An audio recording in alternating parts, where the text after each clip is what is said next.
অনেকেই ভাবেন দই কাতলা বানানো খুব কঠিন, কিন্তু আজ আমি আপনাদের দেখাবো একদম সহজ পদ্ধতিতে কিভাবে বাড়িতে রেস্টুরেন্টের মতো সুস্বাদু দই কাতলা বানানো যায়। চলুন তাহলে শুরু করা যাক। এখানে আমি কাতলা মাছ নিয়ে নিয়েছি। এবার আমি সামান্য নুন দিয়ে দিচ্ছি, অল্প ভিনিগার দিয়ে দিচ্ছি। নুন আর ভিনিগারটা আমি ভালো করে মাছের মধ্যে মাখিয়ে নেব। আমাদের মাছগুলোতে নুন আর ভিনিগার ভালো মতন করে মাখানো হয়ে গেছে। এবার আমি সরিয়ে নিচ্ছি। এবার আমি একটা মিক্সি জার নিয়ে নিচ্ছি। মিক্সি জারের মধ্যে আমি কেটে রাখা পেঁয়াজগুলো দিয়ে দিচ্ছি। পেঁয়াজটা আমি পেস্ট করে নেব।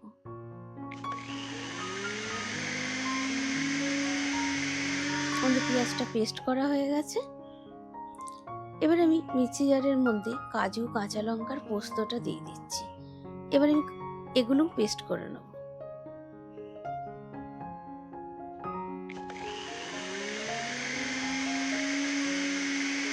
কাজু, কাঁচা লঙ্কার পোস্তটা পেস্ট হয়ে গেছে।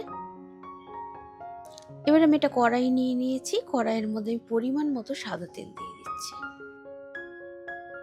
তেলটি গরম হয়ে গেছে। এবার আমি এক এক করে মাছগুলো দিয়ে দিচ্ছি।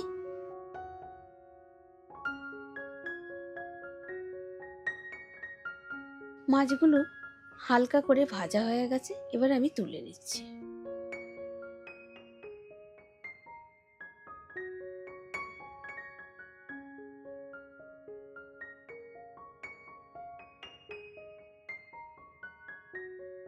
এবার এই তেলের মধ্যে আমি কেটে রাখা একটা পেঁয়াজ দিয়ে দিচ্ছি।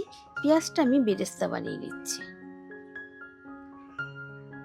বেরেস্তাটা হয়ে গেছে। এবার আমি তুলে নিচ্ছি।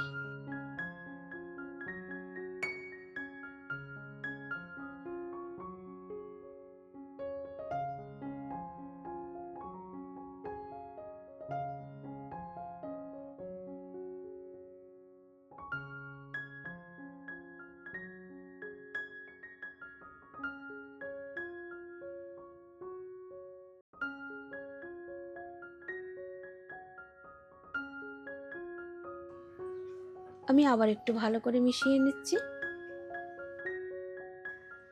এবার এর মধ্যে আমি আদা রসুনের পেস্টটা দিয়ে দিচ্ছি। পেস্টটা দিয়ে আমি আবার একটু মিশিয়ে নিচ্ছি। এবার এর মধ্যে আমি পরিমাণ মতো নুন দিয়ে দিচ্ছি। নুনটা দিয়েও আমি ভালো মতন করে মিশিয়ে নিচ্ছি।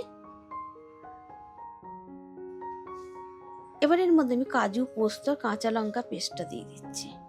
সামান্য আমি জল দিয়ে দিচ্ছি। এবার এর মধ্যে আমি টক দই দিয়ে দিচ্ছি। এবার আমি সব উপকরণগুলোকে ভালো মতন করে মিশিয়ে নেব।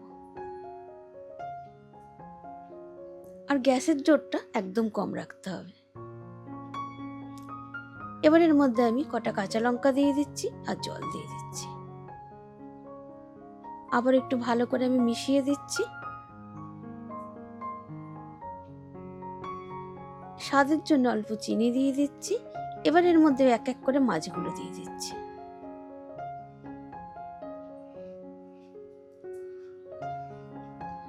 এবার এর মধ্যে আমি সামান্য গুঁড়ো গরম মশলা দিয়ে দিচ্ছি।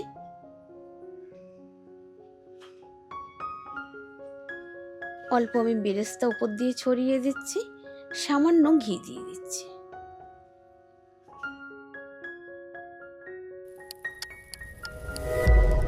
আমাদের দই কাতলা তৈরি। ওপর দিয়ে কয়েকটা বেরেস্তা ছড়িয়ে আমি পরিবেশন করে দেবো। তো বন্ধুরা, এই ছিল আজ সুস্বাদু দই কাতলা রেসিপি। আশা করছি রেসিপিটি আপনাদের ভালো লেগেছে এবং আপনাদের বাড়িতে অবশ্যই একবার ট্রাই করে দেখবেন। সবাই ভালো থাকবেন, সুস্থ থাকবেন। আবার দেখা হচ্ছে নতুন কোনো একটা রেসিপি নিয়ে। নমস্কার।